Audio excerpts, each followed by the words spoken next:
your work on the Telegraph in this today has uncovered, Stephen Edginton, sorry, has uncovered, I couldn't believe it when I read it, that there are 93 separate diversity groups within the Ministry of Defence. I read this in the Telegraph this morning. I couldn't believe it. That includes 7 groups for LGBT personnel and civil servants, 10 groups for gender, and 14 groups for race. This is the most diversity networks in any department across Whitehall. It has more diversity networks just for disability than for the Home Office and for the Ministry of Justice.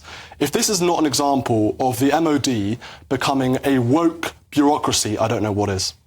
You've been studying for weeks and months the drift of not just the army, but our armed forces in general.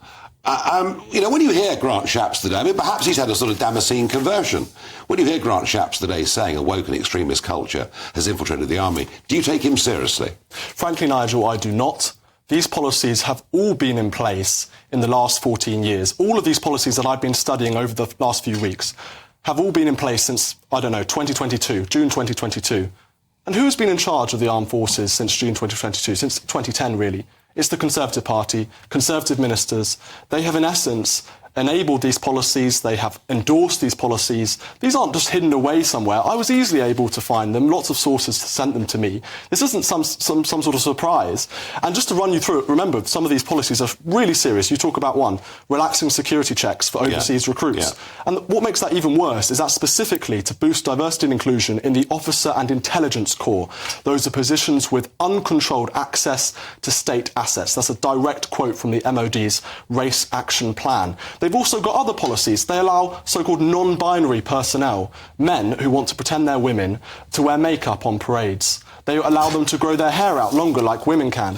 They're introducing gender-neutral toilets. They tell military personnel to use gender-neutral language. They tell them, in one of the examples in the policy document says, you should say, hello, my name is Sergeant Smith and my pronouns are they, them. You should be introducing them at all levels. Francois, what is going on? I know how proud you are of your army service and how seriously you've taken, as a member of Parliament, these issues. I mean, can you believe what you're hearing? Well, to be clear, I was Cold War TA in the 1980s, but certainly we didn't have any of this. That's not the point. We didn't have any of this in my day. Look, the army has got 3 fundamental challenges at the moment. One is the whole woke agenda. Stephen has outlined that brilliantly. I won't try and compete with that. But by the way, my colleague on the Defence Committee, Richard Drax, has done a lot of work on this. Hat tip to him. The second major problem is equipment. Some of the Army's equipment is 40, 50 or even 60 years old. We've had some procurement disasters like Ajax, Morpheus, the new comm system that is years away for working. That's the second big problem. The third, as you said, is recruitment and retention. In some bits of the Army, for every person that joins, 3 are now leaving. And in some specialist areas, it's even worse than that. So the Army is bleeding out. Well, and I use those words deliberately. They're strong words. In 2012, for some reason, Osborne, Cameron decided Capita, so this very Blairite PC organisation, would be in charge of army recruitment. They've run it since 2012. They have recently, in the Commons Defence Committee, they were described as having underperformed. I was there. I'm on the committee. I know. Underperformed. Well, Capita are affectionately known to us on the committee as Crapita. Yep. The nickname came from Private Eye, but I see nothing to change it. So it's not funny, really. Well, on one level, it's not. And since they took over recruiting in 2012, it has been an unmitigated disaster. Every year bar 2, they missed the targets by thousands. So that meant each year the Army was several thousand short, and then the next year, and then the next year, and so on. So the cumulative effect... I mean, we're at 20% for the Royal Navy, for example, for ratings. I mean, these figures are appalling. Let's just stick with the Army for a moment, because, to be fair to Capita, they don't do naval recruiting. But the Navy's got a real problem. On the Army, in this year, in the year 2023-24... 10% of officer recruits. Right, 2023-24. And this all came out in the hearing. Their target was a little under 10,000 soldiers. 3/4 of the way through the year, they've recruited barely 5,000. When we pushed them on what's your best you can achieve, they said about 7,000. But it's the culture that interests me. Let's just have a look at what they say on their website, because it's really, really interesting. Capita and the Army collectively transformed recruitment by pushing a project reset button, but the key was the cultural change in both organisations. Nigel, I mean, what I'm going to say to you, Mark, is very simple. You know, this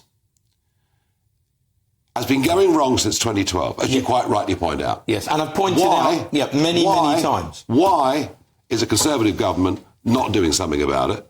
And surely if we had Labour, it would almost make no difference now. Well, I think the blunt truth is because I think a lot of very senior civil servants and some generals were heavily invested in this outsourcing, and they simply cannot bring themselves to believe that they were wrong. They are in complete denial. A sergeant major said to me once, he said, "Excuse me, sir," he says, "is it true that Capita actually worked for the Russians? Because they've done more damage to the British Army than Vladimir Putin ever has." Well, as I say, I was looking at naval figures, etc., and the services that don't use Capita have got much better recruitment levels than Capita. It is depressing. I'd love to see the government do something about it. Well, so would I. Could Labour be worse? Could Labour be worse? Well, on recruiting, well, they'd have to go some. I mean, we should have sacked Capita years ago. Yep. But as I say, there are too many senior civil servants who are just too embarrassed but Mark, that they got it wrong. You were a minister. Who is in charge of the civil servants? Who is in charge of the generals? They all have a boss, and those are Conservative ministers. And you've had every opportunity to deal with this issue. And in terms of the recruitment crisis, when we look at when you say you, if you mean the Conservative Party, we should have done this. I could drown you in Hansards full of quotes from me on the committee saying, "Sack these people, they're useless," or variations on a theme by Paganini. I could drown you in them, right?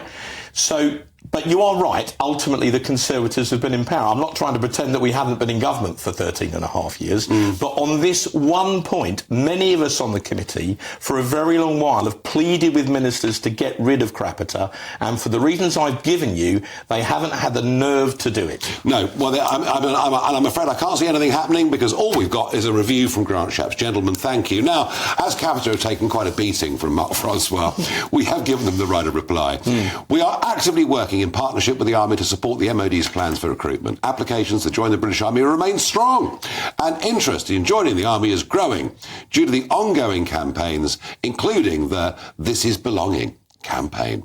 We continue to introduce improvements to the recruitment process, and we are confident that the change service we are putting in place will deliver better outcomes for candidates and for the Army. Yes, and armadillos live in trees and eat pencils. That's what you want to believe. That's great.